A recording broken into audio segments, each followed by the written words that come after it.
great. Well, hi, Miss Dr. Juliette Sweet. I'm so excited to have you as a guest today on the Genetic Genius podcast. Welcome. Thank you so much. It's so wonderful to be here and to be able to connect and talk about all the wonderful things we're going to talk about.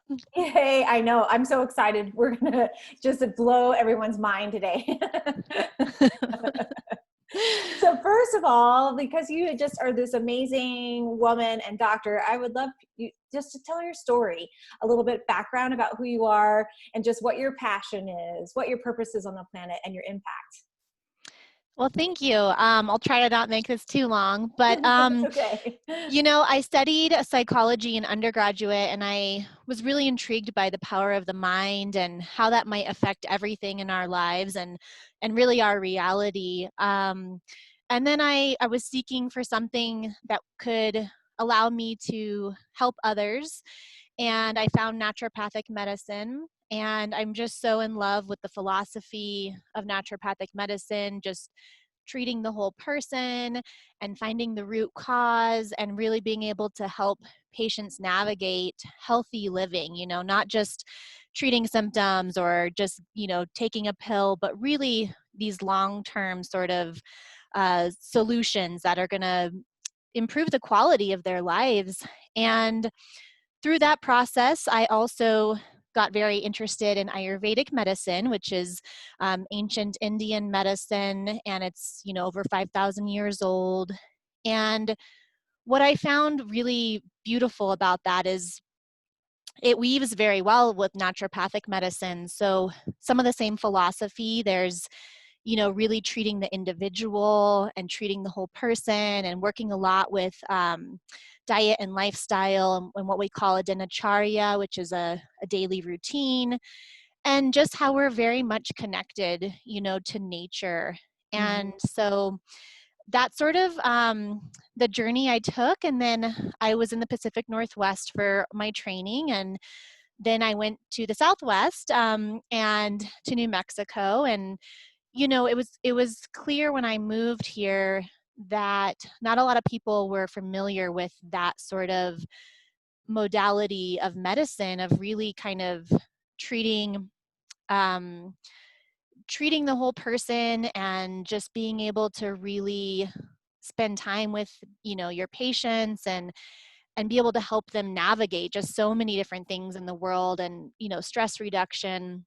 And so I did a lot of education about what is naturopathic medicine, and I did talks in the community, but it became very clear that there was a need for this medicine to be sort of spreading and growing to be able to help the most people. And so I kind of got on this little sidetrack of politics and became the president of the New Mexico Association of Naturopathic Physicians and spent about 3.5 years fighting for recognition of the profession, and so that we can be held accountable and have a certain standard and be able to work well within this spectrum of medicine. I believe everyone has a place, every practitioner, and it's this spectrum. And so I really wanted us to be able to fall on this spectrum and work with other practitioners for the health of our patients. And so we became the 22nd state to become licensed, and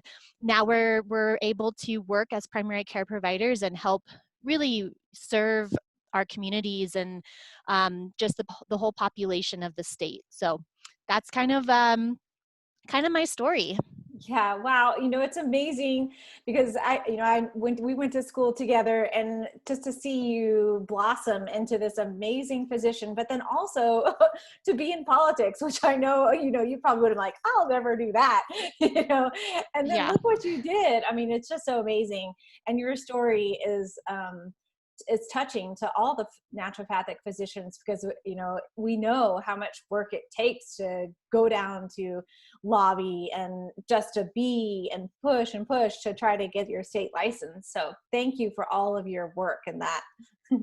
Yeah, well, I had a really good team. I mean, we were a small team, but we were powerful. And I just can't reiterate enough how important it is for students to get involved in that as well, and to be able to go home and help get your state Mhm. recognized, because it really was the lifeline for me. Some new graduates came, and I needed the help at that point. So Yeah, new grads can have a lot of like oomph and passion. They're like, yeah, let's go. yes. Oh, great. Well, thank you for that wonderful introduction. And I really would love to talk to you today a lot about Ayurvedic medicine, because I feel like our listeners would just really like to hear that part of your story and to learn more about it. So, you mentioned it's a very old type of medicine, but if you could talk a little bit more about like the tradition of it and what it kind of entails, that would be great. Yeah, absolutely. What became really clear to me when I actually went and visited India was that, you know, it's not something that's separate. So when I think about oftentimes how we are, operating in the United States, we have our lives, we have our work, we have our family, and then, sometimes health can be very separate. And so what I realized spending some time in India was that really it's just a way of life. And, it's everything from the food and the spices that, they're eating, but really this sort of self-care that's built into their lives, time for worship. So you have that spirituality. Also, it's very easy to just go get a treatment during your lunch break, and so it's really kind of this whole um, lifestyle and just way of living that is, it's very, very old. And so some of the things that people are doing, they're not thinking of it as, oh, I'm practicing Ayurvedic medicine. It's just sort of like, I have my Tulsi or my holy basil tea every day. And Mhm. this is what I do. And this is what my grandmother has, instilled in us. And so, I think that that was really a beautiful thing. The philosophy behind Ayurvedic medicine is really, you know, that there is this inseparable connection with us and nature. And it's the idea that the elements in nature, wind and air, space, fire, water, earth, these elements that are in nature are also inside of us. And Mhm. so and you can think about it just really simply. It's like if you are out in nature and it's a really windy day and maybe there's a bit of a cold bite to that, it can affect you in so many ways. Totally. Mentally, you're just kind of feeling spun around maybe, and just maybe a little irritable. So really, the change of the seasons, it does affect us internally, and we're sort of this microcosm of the macrocosm, and we're not separate. And so the closer we can get to nature and sort of reconnect in those ways, that's the whole idea behind Mhm. Ayurvedic medicine. Yeah. Oh, I love that. And I loved how you were talking about the self-care aspect, because, as Americans, we don't have that built in. Our philosophy is actually like work harder, and if you're not working, you're not doing anything, which is really, as we're saying, with COVID, I guess, has not been serving our society very well, and so now we're taking a break. And what does that self-care look like? Oh, I can spend time with my family, I can do yoga, I can eat better, I can walk around the neighborhood. So I'm hoping maybe, some of the Ayurvedic traditions will sprinkle in and then we'll have that part, or something else will take place in America. I hope so. Yeah. We've been burning the candle at both ends for a very long time, and Right. I think that it really points to some of those chronic diseases. And I know that you deal a lot with chronic disease in your practice, but these sort of chronic diseases that are preventable, Mhm. and that is something that we have a really high rate of in the United States. And I think it does add up, so it's Yeah. really important to take care of yourself every day, in the Mhm. different ways that might, be helpful for you and your constitution. And so just like naturopathic medicine, Ayurveda believes that, you're unique and you have a certain blend of these elements, and some are, greater than others. And we look at, the build of your body, your mental health, And then certain symptoms will show up in, if there's an excess or deficiency of these elements. And that's kind of how we Mhm. guide a treatment plan. Yeah, and so one of the other things I'm a little familiar with, and I would love for you to talk about is the doshic aspect. So that's kind of a big thing that you hear talked about in the Ayurvedic world, or the whispers of, oh, yeah, I'm this dosha. So if you could talk a little bit about that for our listeners, what are the three doshas, and maybe a little bit about maybe who you are and what your dosha is, and how people can recognize that dosha within themselves. Absolutely. So, I talked about the elements, and so we classify the doshas, by combining these certain elements. And so, Mhm. um, air and ether, which is really kind of like wind and space, is vata dosha.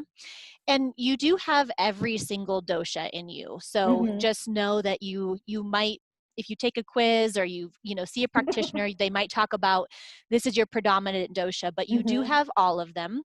And then we have pitta, which is sort of our fire and also water. And it's really kind of, it boils down in the body to metabolism and sort of Mhm. transformation. You can think about fire really transforming things. We also have kapha, and that is our earth and water. And that really creates sort of, it does govern water in the body and sort of Mhm. substance of the body, tissues. But it's this sort of grounded, kind of stable, every dosha, when it has a healthy form and it has an unhealthy form. So, Right. when we think about the different doshas, vata, so you can think about like a butterfly, it's light, it's airy, it's moving all around. And so when it's healthy, you have someone who is like really artistic, and they're very fun to be around, and they're spontaneous, and Mm. they're just amazing. And if vata gets out of balance, because it's really the movement in the body that it Mhm. governs, and the nervous system, so any sort of electrical impulses and movement, if it gets out of balance, you could have a lot of anxiety or insomnia.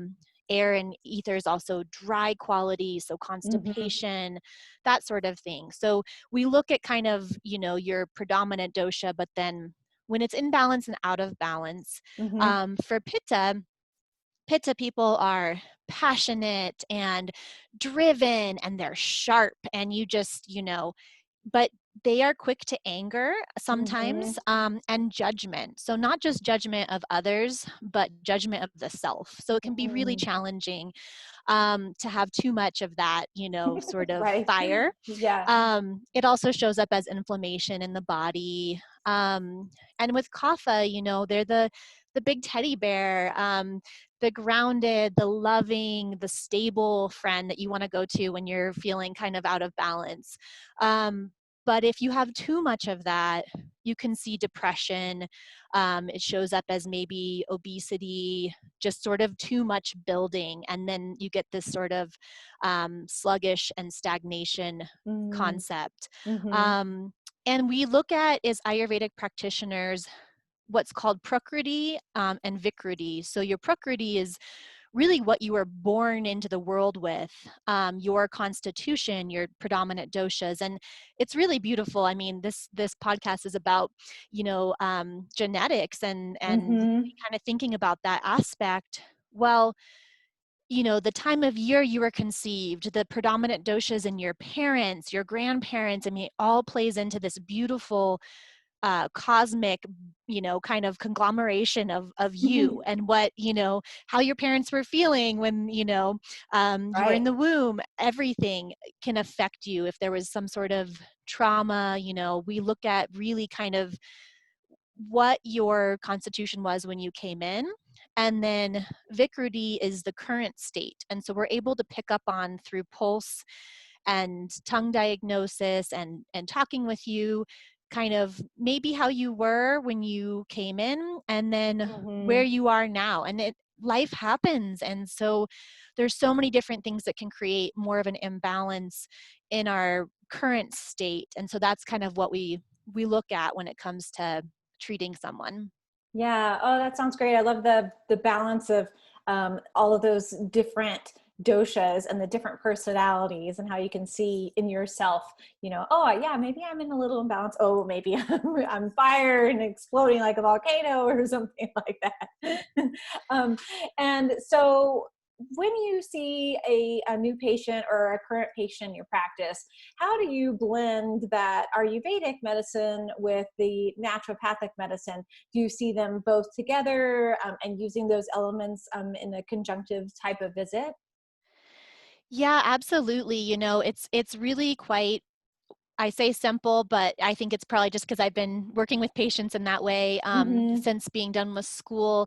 Like I said, I believe medicine is a spectrum, and everything has its place. So I love using diagnostic tools, lab work, imaging. I love, kind of looking at things from a Western perspective, but Mm-hmm. it's very easy to translate into Ayurvedic and naturopathic. And where I see it benefiting my patients is, they're used to, okay, I'm having these GI issues, and then Mm-hmm. I'm having these joint issues, and I'm also having some brain fog. And so things get separated very quickly and very easily in other systems of medicine. Okay, you need to see a Totally. GI doctor, you need to see a rheumatologist, and probably a neurologist. And, it's hard because sometimes those doctors aren't talking, and the patients get just overwhelmed and kind of stuck in Yeah. the middle.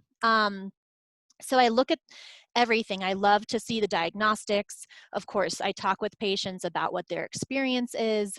The biggest the biggest difference with naturopathic medicine in general and Ayurvedic is just the amount of time that we spend with patients to really Mm-hmm. get to know them. And it's everything. It's the physical symptoms, but the mental and the spiritual, and they're all connected. And so sometimes when someone comes to me and they are really, having a hard time with their mind, we work on the gut first, or, we kind of work with other systems, because just like naturopathic medicine and Hippocrates says, all Mm-hmm. disease begins in the gut.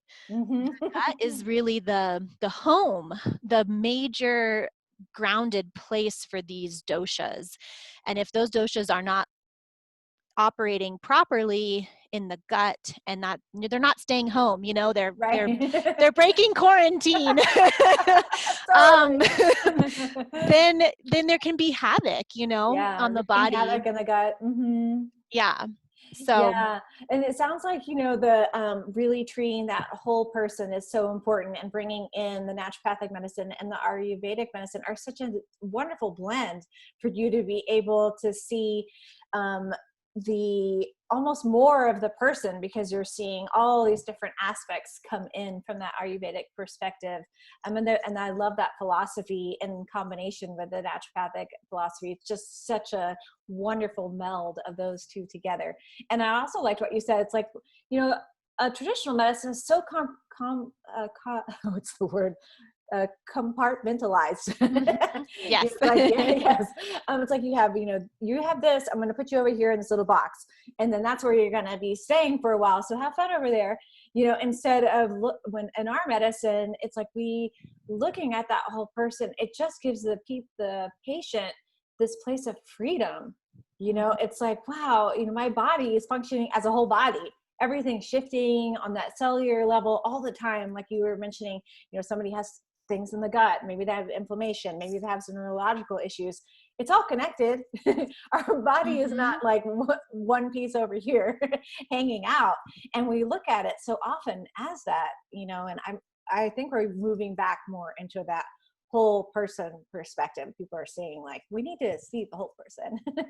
Absolutely. And just the wisdom, that's there. I think we take it for granted, but, Mm-hmm. our body, if we cut itself, it knows how to heal. And so Mm-hmm. sometimes it's a matter of getting those right building blocks and, maybe looking at the environmental aspects and, the food you're putting into your body and really giving your body the best chance it can to heal and getting into parasympathetic so that it can heal, which is our, we have fight or flight when we're stressed. Our nervous system Mm-hmm. only has two choices.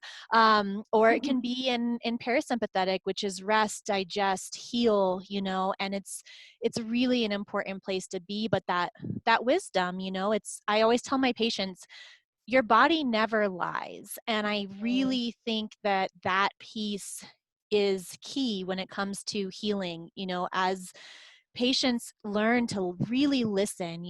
It's not about us telling them what to do, but it's about us teaching them, the docere, the doctor as teacher, Mm-hmm. teaching them how to listen to their bodies and how to be more in tune with what they need. And, we give them tools, but they're doing the healing, and I think that piece is also a differentiating factor in our medicine too.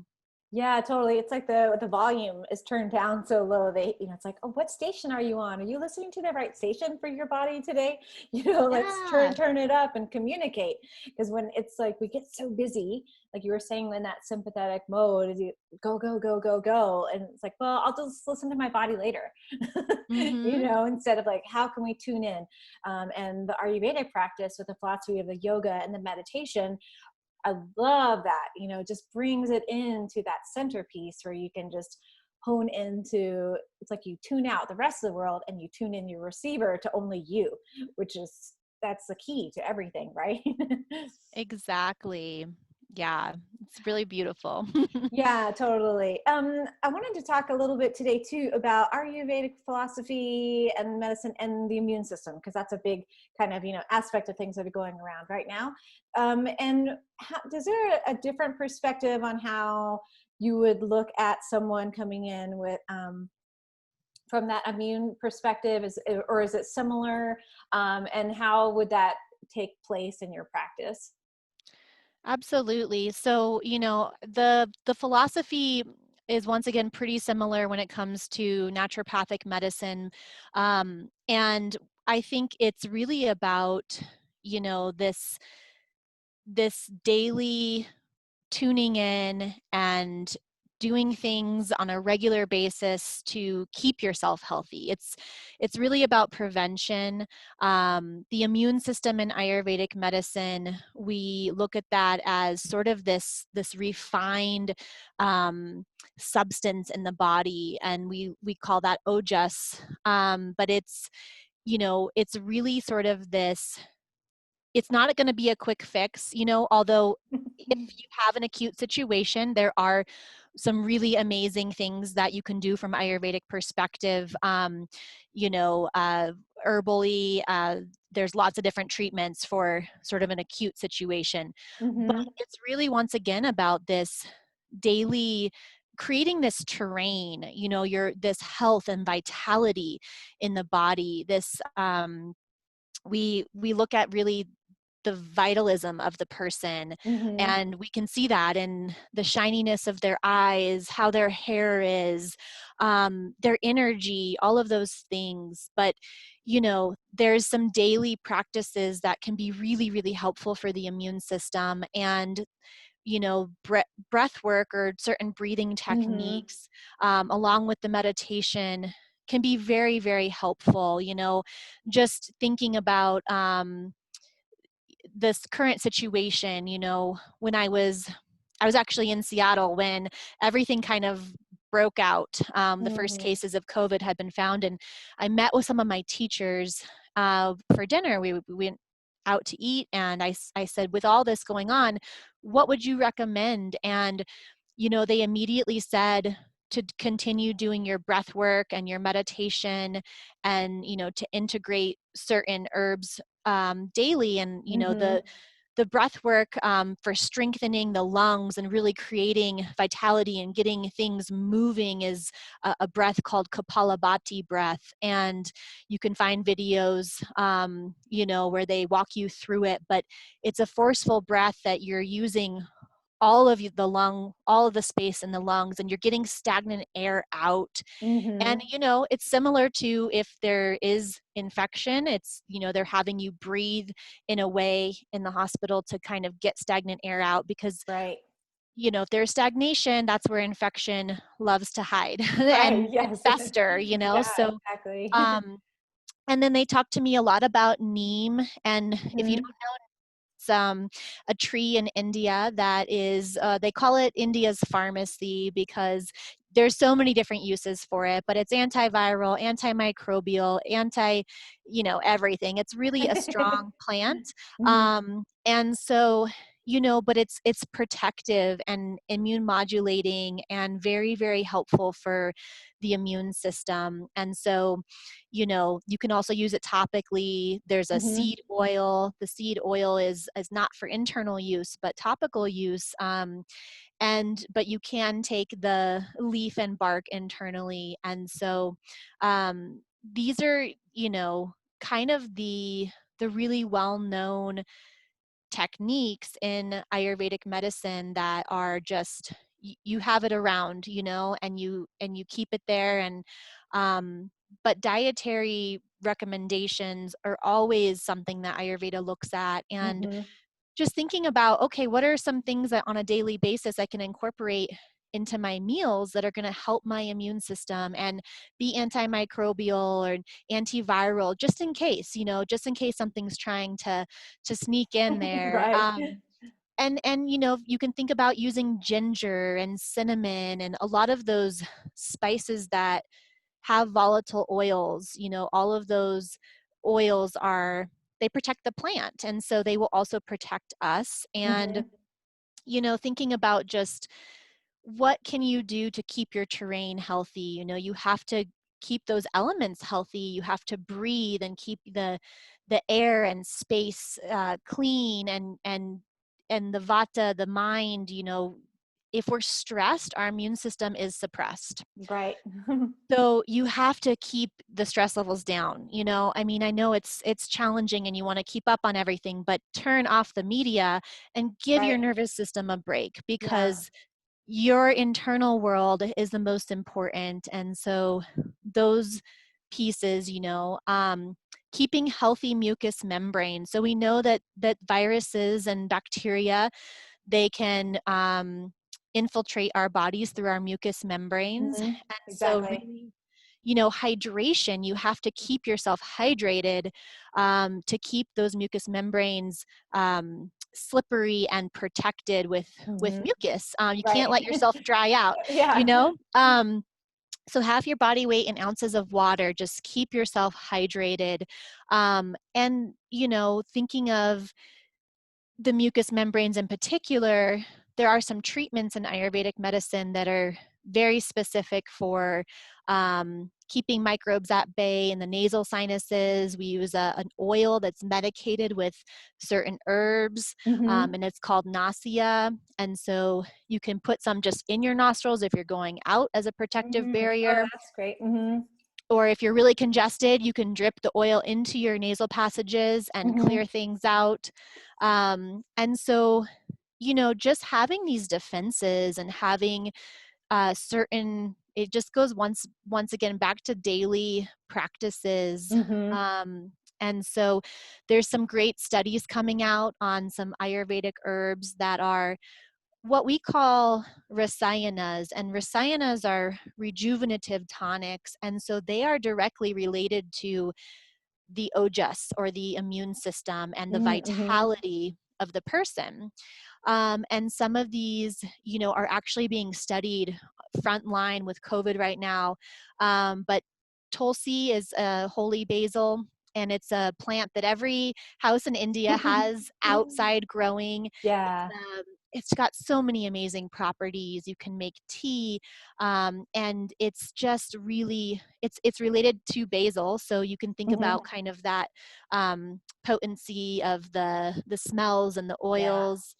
But it's also, just a really great immune modulator. And like I mentioned, neem, the other things that are being used, there's a very small fruit. It's Mm-hmm.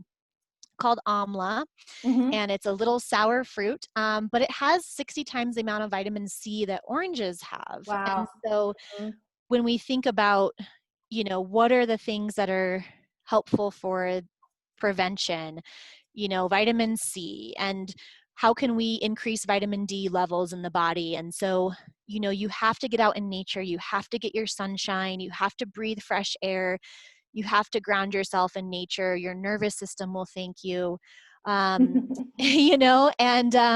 there's another plant that's being studied as well right now for the current situation. And of course, there's it kind of translates to just in general, whether it's antiviral or antibacterial, Mm-hmm. but there's a plant called Guduchi or Tinospora cordifolia, and it's also called heart-leaved moonseed because it has these beautiful heart leaves that are, shaped like hearts, and very, very specific for the respiratory tract and, strengthening the immune system, that ojas or vitality that I mentioned. And so, yeah, we kind of, it's about prevention. It's about really strengthening your constitution, your terrain, and not letting yourself get so depleted that you can't fight. And that's sort Right. of what we look at. Yeah, it sounds like you having that great toolbox, which um, should be at your disposal all the time, really. So it's like if you know what to go to, then you're like, oh, I can just start adding these different herbs into my system and then boost my system. And then, like you said, which was so key, is to not get depleted, right? To not wear yourself out, so that when you need to have the oomph to fight back, that you don't find yourself having to sleep for a week in bed. Exactly. Yes. um, I wanted to talk a little bit too about Pancha Karma, because I think that's such a great kind of overall, I don't know, um, all encompassing part of Ayurvedic medicine, because it has all these different aspects. So I thought it'd be great if you could talk about that, especially from that kind of like cellular toxicity level, because the body is able to clear, which is what you were just talking about, having those elements come in where, we're fighting off, so to speak, from attack all the time, different elements coming in. And if our body is more clear, then we're able to have a better foundation for fighting, I guess you could say, or just like not fighting, but resilience. I guess a better resilience is a better term. Um, Yeah. I love that word. That's mhm, exactly what it is. It's resilience. And mhm, Panchakarma is a really unique detoxification. It's a series of therapies. And why it's important is, like I said, life happens. And mhm, what ends up being a challenge, and what we see, especially in chronic disease, is that there's often a buildup of toxicity in the body. And so, your body's just, it can't be its most vital because it's dealing with this toxic stagnation, and the channels aren't open, and the prana or life force is not flowing. Um, and so that's kind of where you start to see disease process happening. And we have a term called ama, and mhm, ama is just a sort of that toxic buildup. And so you can basically go through a variety of treatments to help clear out this toxicity. mhm, And it's unfortunate, but our world is pretty toxic. And what's being allowed to be put in our foods, and the processing that yeah, happens, and just everything that sometimes, you can only control so much, but you can help your body to deal with some of this burden and toxic overload. And mhm, so right. Overload's a great word. Mhm, in in naturopathic medicine, and we learned about the what's called the emunctories, which are kind mhm, of these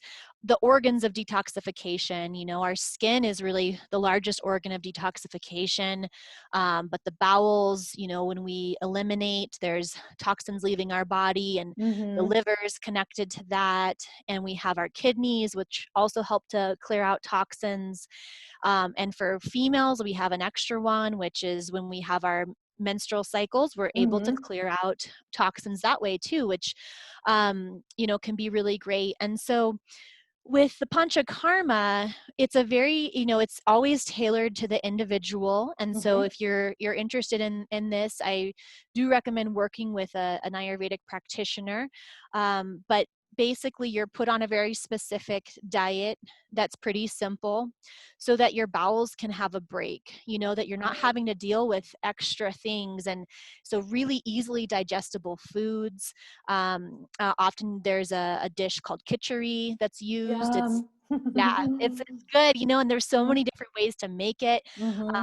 But it's mung beans, and oftentimes they'll rice and, you know, different vegetables, but the spices will be very Oh, unique. spices are the best part. Yeah, the spices are great. You know, and then there's a series of therapies, and oftentimes it's a lot of sweating. So Mm-hmm. we want to open up that detoxification pathway. And then there's some different treatments that are done. So oil therapy. Ayurveda loves oil. Why does Yeah. Ayurveda love oil?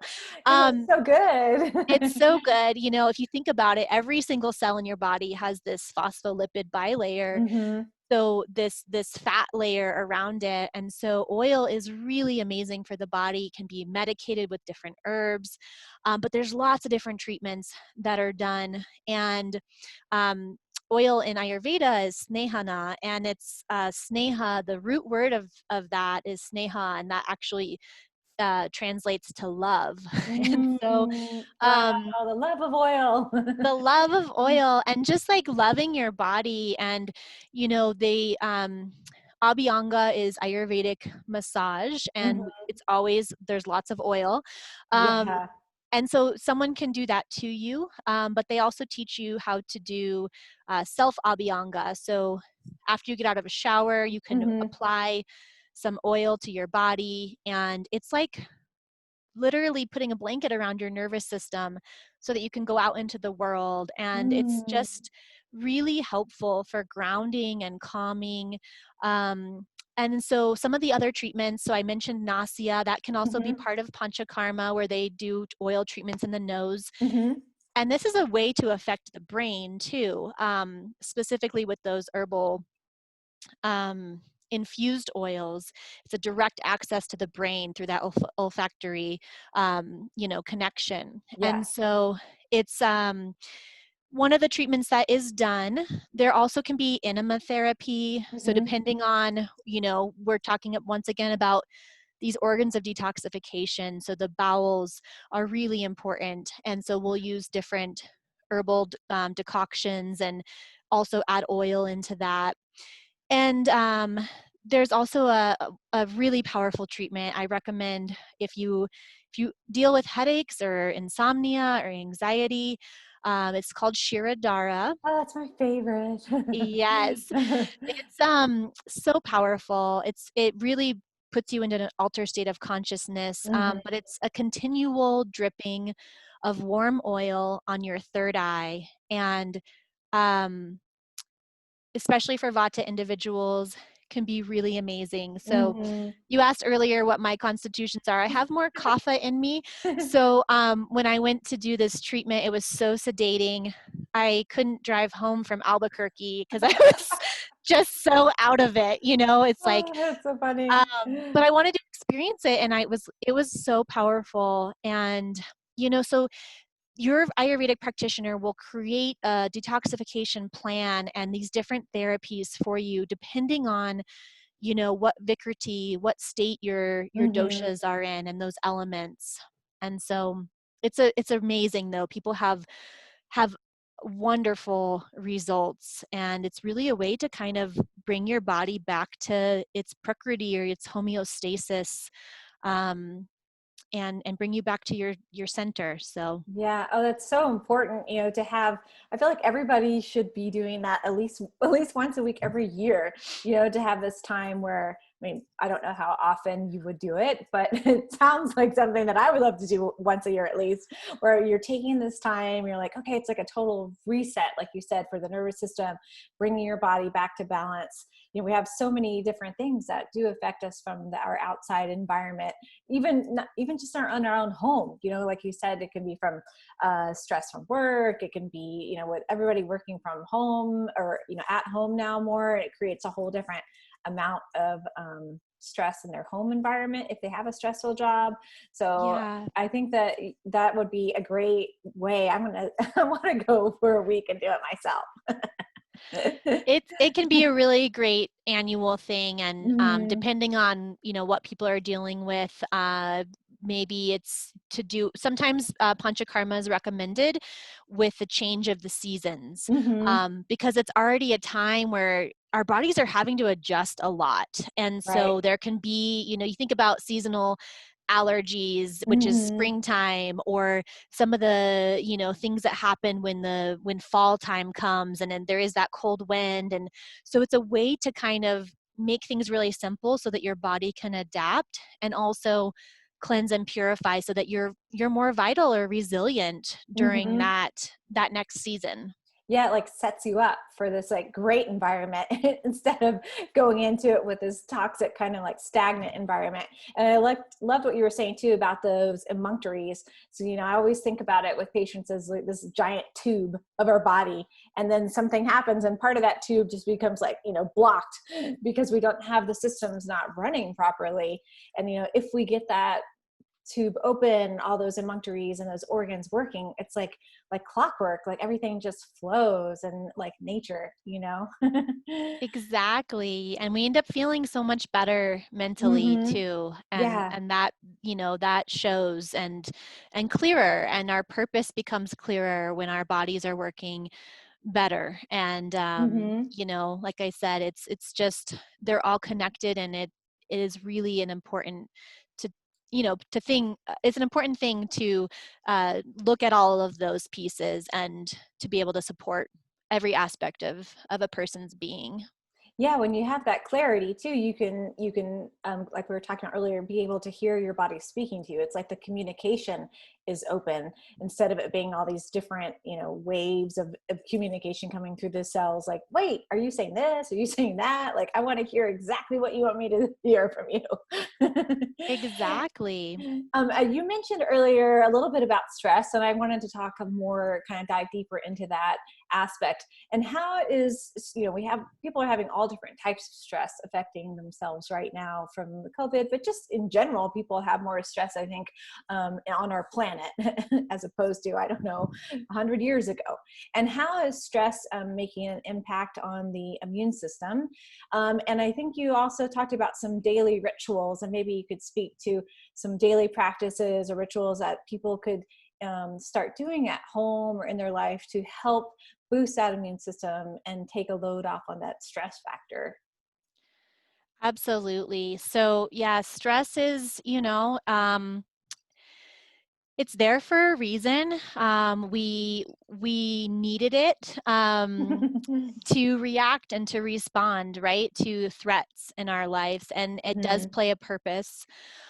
But I think what I see, and what is sort of the underlying cause for a lot of different conditions in my patients, is just this chronic stress and not having the ability to kind of switch into parasympathetic. And Hmm. so, I mean, we see that with so many different patients, Yeah. GI issues, inability to get a full night's sleep, just the mental chatter. I call it the monkey mind, where it's Hmm. just going, and really stress long term, we can test it in the blood. It creates inflammation. Hmm. And when we're stressed, because evolutionarily speaking, if you're stressed, there's imminent danger. and so Right. your body needs to respond. Your heart needs to pump faster. Your You blood want it pressure will to. go up. You're like, Yeah. yeah, sometimes, right? Yeah, I'm running from a dinosaur. There's Right. some, and so there's all these different shifts that happen physiologically in the body. And so we see increased inflammation. We see a lot of challenges with some of our vital organs. Mm-hmm. And just people will start to suffer. You know, Right. Shut it's a lot. down. Mm-hmm. And so, but what we see with the immune system is that, it's not operating to its best and to its fullest potential, Mm-hmm. because literally that's not the priority of your body right now. There's imminent danger, instead of, if you're thinking of a predator versus like having a little cold, the Right. predator is a lot scarier, right? You're going to survive Right. a cold. Yeah. So we see that the immune cells are not, um, robust. And Right. what I think is the most important is to be able to really take some time each day to kind of calm the mind. And also, the fastest way for us to get into parasympathetic is to change our breath. Mm-hmm. And when you're breathing, you're stressed out, you're breathing in your chest, it's shallow, you're getting ready to run. So Right. whether it's a future event or a past event, like, the power of the mind is that it doesn't matter, because if you're thinking about something and you are stressed, your body responds as if it's happening right now. Right. It doesn't matter if it happened 100 years ago. Well, we wouldn't be 100 years ago, but yeah, if it Well, happened when you were 10 or something, if you have that memory come back, you could live that same response. absolutely. And so, really using the breath to change the nervous Mhm. system, it's the fastest way. And my favorite one, there's the alternate nostril breathing in Mhm. Ayurvedic medicine. You can look that up. But my favorite one, is how can I breathe so that if I'm at the grocery store, or I'm in a meeting, or maybe I'm doing a webinar, that I can still kind of have control and be in a calm state. And so I like to just call it the 3-part even breath, where Mhm. you find a number that works for you. But my number happens to be 5. And so, I'll breathe in for 5, a count of 5. I'll hold it for a count of 5. And then I'll breathe out for a count of 5, Mhm. maybe 6 or 7. Depending If on you if you need it more that day, maybe. Yeah, so if you allow for your exhale to be longer than the inhale, you Mhm. will automatically shift your body into parasympathetic. And it really is a beautiful practice, because then you're able to control that monkey mind too. Right. Just by controlling the breath, you realize, oh, I do have, we can't really control anything. We won't get into that, but you can have control over how you're feeling in the moment and how you're Right. responding, right? How you're responding to the news, or an interaction, or Mhm. whatever it might be, traffic, Right. Yeah, um, just life. just life. And so, Mhm. the breathing practices, so it's called pranayama in Mhm. Ayurvedic medicine. There is so much science behind these different breathing Yeah. practices. And it's one of my favorite things to do, just to keep my nervous system a little bit more stable. But when I think about other practices on a daily basis, getting out in nature, just Mhm. being in nature, taking your shoes off, walking in the grass, sit next to a river. There's so much Mhm. we can learn just by watching things flow by, and Yeah, allowing, exactly. that letting go. Mhm. But one of my favorite herbs for stress, and it's just a part of, my daily routine. So holy basil is a really gentle, Mhm. adaptogenic, great, great herb to have, and for daily immune health and stress. Mhm. But then there's ashwagandha, and you might hear a lot about this herb, but it really does help us adapt to stress. So it's an Yeah. adaptogen, and it's a Rasayana, so it builds that vitality, that ojas. There's many studies out there that show it decreases circulating cortisol, Mm-hmm. which, if you decrease your cortisol, you have less inflammation, your immune system's happier, and also your hormones are more balanced because Mm-hmm. cortisol is a direct inhibitor of hormones as well. It'll shift your female hormones and it'll Right. decrease Help you testosterone. sleep So better. exactly. And so I love, integrating ashwagandha It's a and great one. other things that can be helpful, and through diet and everything that is really nourishing you on a daily basis to kind of ward off, you're never going to get rid of it, but it's how do you respond, and do you let it take over your body? And you know you can't. It's not going to be good for you long term if you let it Right. take over. You're right. Yeah. You want to be the one that's kind of like ruling the ship or guiding the ship. Yeah. And I like what you said too. It's like, it's the ashwagandha is almost like a reset. I feel like when I use it on a daily basis, it's just like allows me almost this like cushion around me as a barrier. It's like, okay, something's going to come towards me, but I have this ashwagandha barrier. It's going to boom, like bounce right off me because it's such a great stabilizer. Unfortunately, it doesn't have always the best taste, so I like to mix it together with other herbs. But it's so powerful. We grow it here in North Carolina at the farm, and I love the little red berries, and it just has this something about the leaves too. It has this vitality that is very different than other plants. I mean, Tulsi, holy basil it's a whole different plant. I mean, it will grow I think if you put a seed anywhere down, you would have a Tulsi plant. Yes, it is very vital Yeah. and So just resilient. yeah, it's like I think we planted 40 little seedlings last summer at the farm, and we had so much, we didn't even know what to do with it all. So it's like, okay, now I got to make a better plan for how to use it this year because we're going to have even more because it comes back. Exactly. um, and so shifting into plant talk, which I just love your passion for the plant world. And you work in conjunction with Rebel Herbs, and I'd love for you to talk about kind of the philosophy behind their company, because it's just so great, and they have such different extraction methods. And so if you could touch base on that for a little while, that'd be wonderful. Yeah, so I'm really excited to be doing some clinical education for Rebel Herbs.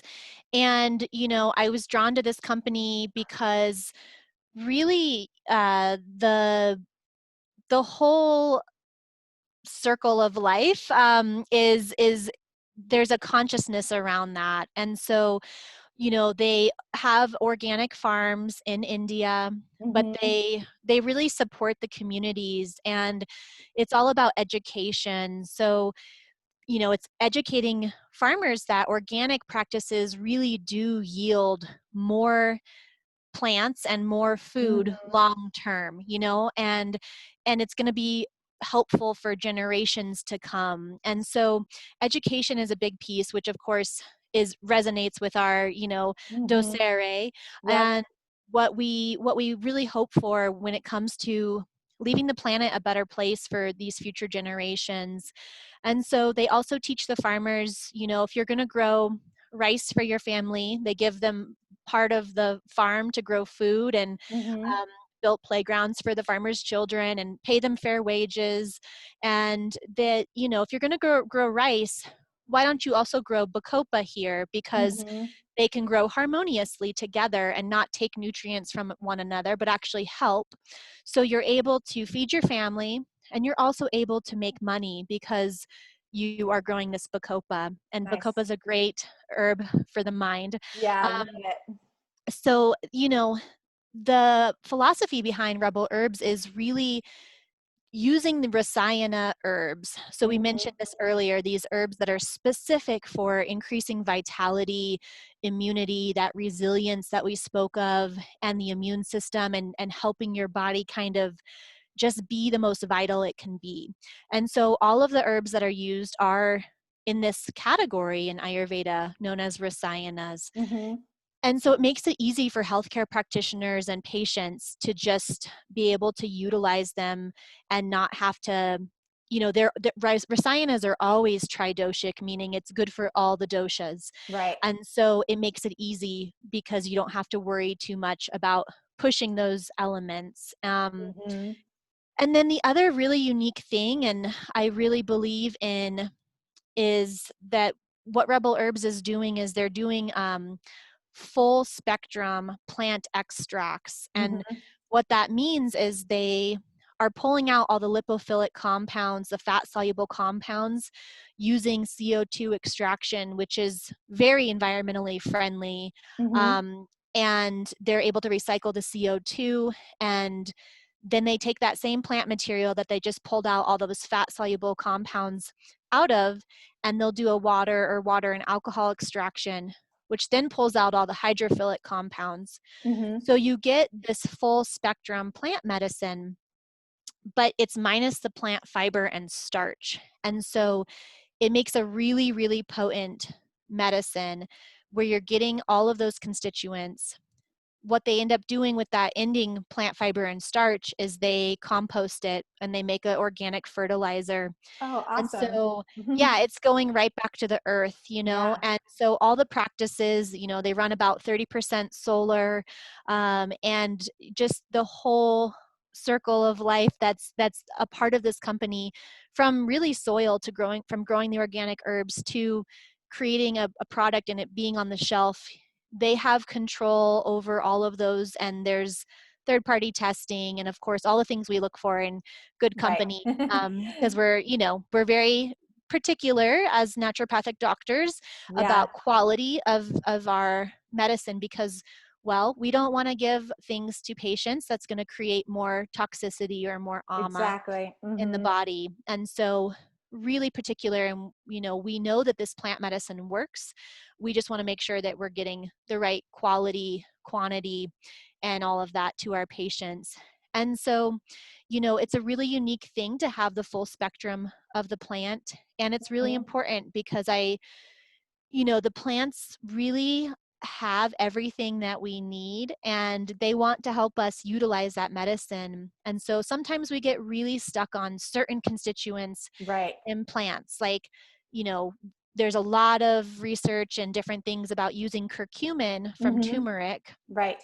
But curcumin in general is really not bioavailable.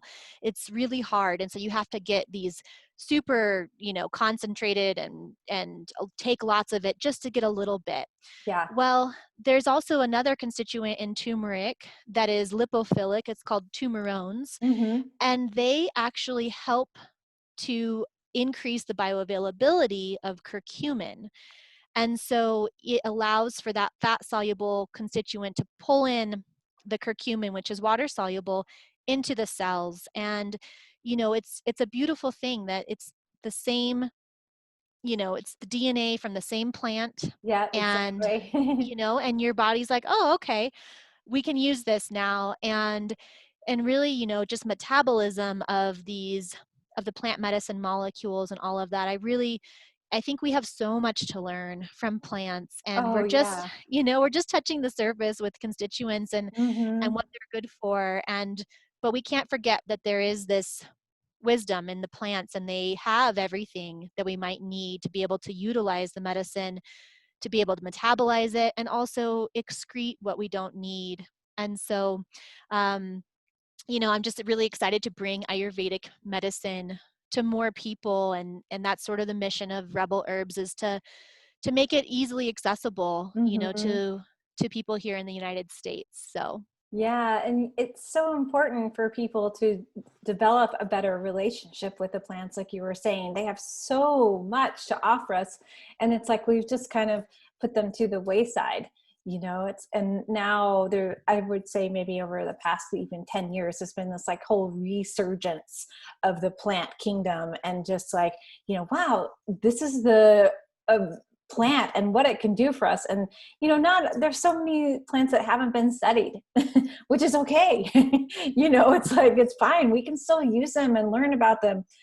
have a different conversation with a plant, and learn about how it can help us. And maybe there's a way we don't even know about, that this amazing plant that we thought could do this, like you said, can do another thing because it has a different constituent, just because it hasn't been researched, which research is amazing. But we only have a certain amount of funding for plant studies. And so I think that when people, as you said, they're learning how to communicate with plants, and say, just having them in your backyard as a, like, oh, I think I'll grow some tulsi in my backyard, or some curcumin or turmeric, and see, like, how could I use it?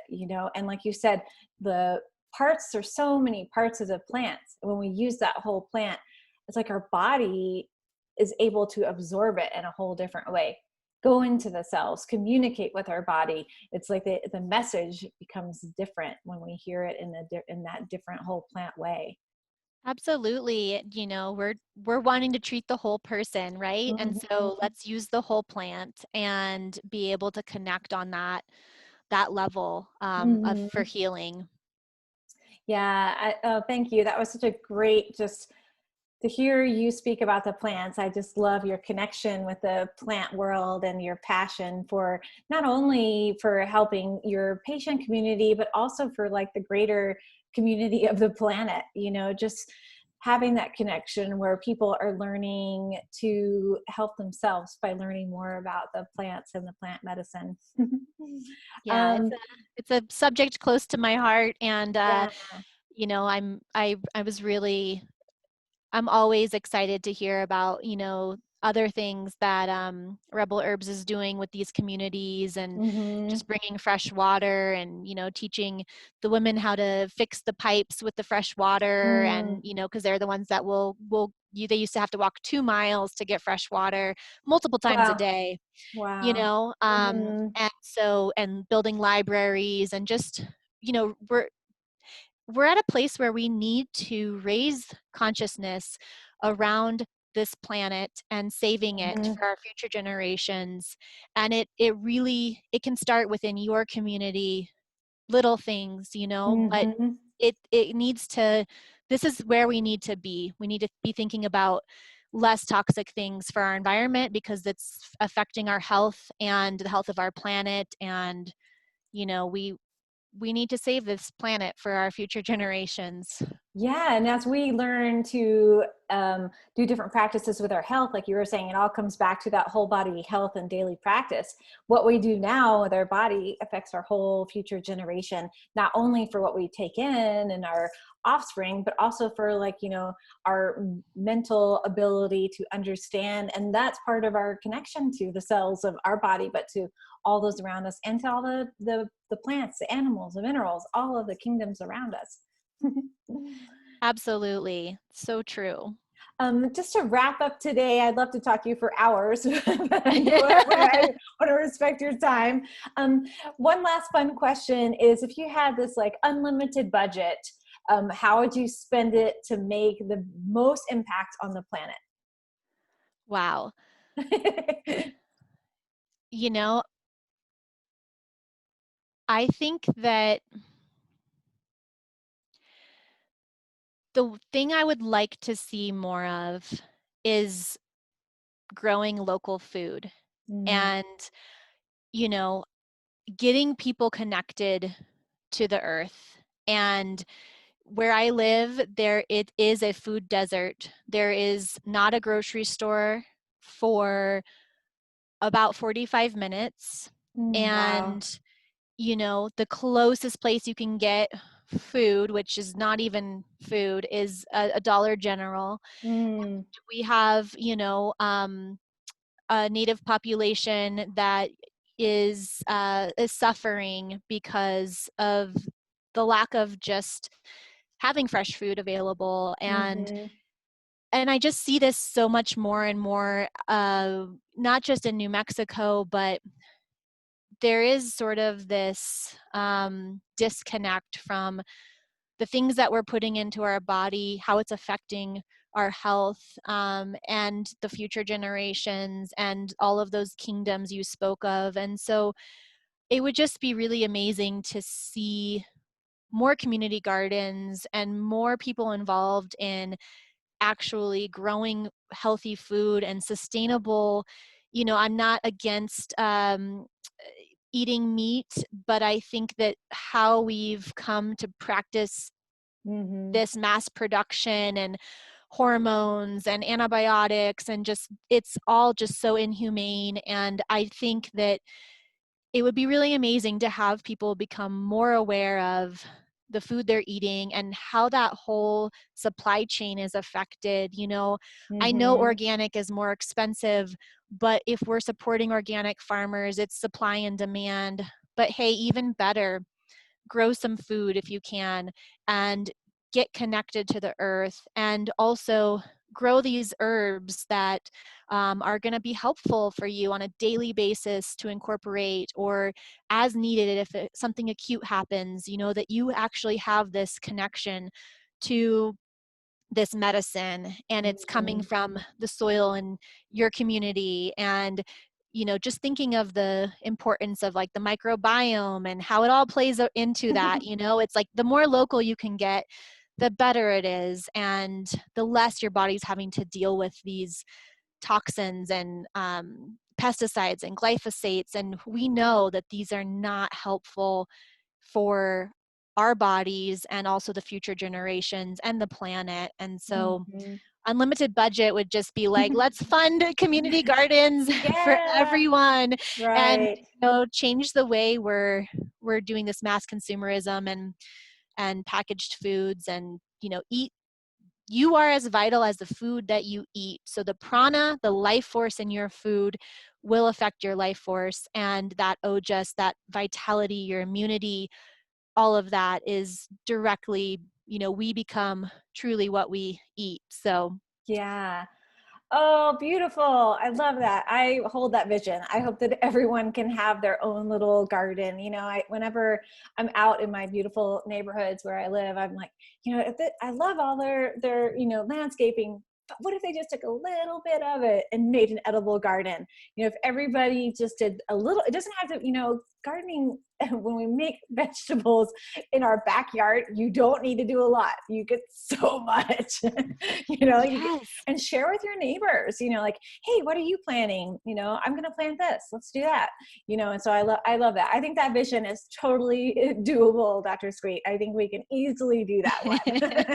Let's do it, Yeah, let's do Lulu. it. Oh, great. Okay. So, how can people find you and make an appointment with you? What are you doing right now? You're doing a lot of virtual visits, right? Yeah, so I'm doing a lot of virtual consultations, Mm-hmm. and my business is Spira Vita Natural Health. It's Spira, so Spira, and then Vita, Vita, which, we're talking a lot about breath during this podcast, Mm-hmm. but it's breathe life, and Mm-hmm. that's what Spira Vita means, because I truly, believe that if we're breathing properly and breathing in and letting our prana flow, that we're going to be vital. And so Mm-hmm. breathing in this life, Spira Vita Natural Health, I have a website, and you can contact me there, and we can always work together virtually if you're in another state, or if you're in New Mexico. I do have a clinic in Albuquerque as well. So I just love sharing the philosophy and the medicine, and really helping people with this daily sort of awareness to keep them as vital as possible. One of my teachers said recently, it's not about adding years to your life, it's about adding life to your years. Mm. And I really resonated with that. It's about the quality of life, and that's what we want to create, is the most vital and resilient people in the world. Yeah. Oh, that's like the key to our new place and time on the planet, is just this like loving every minute of our life, and and just being in it and enjoying it, which I think people are really moving into that new space. So thank you, Dr. Sweet. It's just been fabulous to have you on the Genetic Genius podcast today. And I'll have all of the great things that you talked about today in the show notes so people can find you and get in touch with you. Wonderful. Thank you, Dr. Lulu. It was so great to be here, and I hope everyone has a beautiful rest of their day.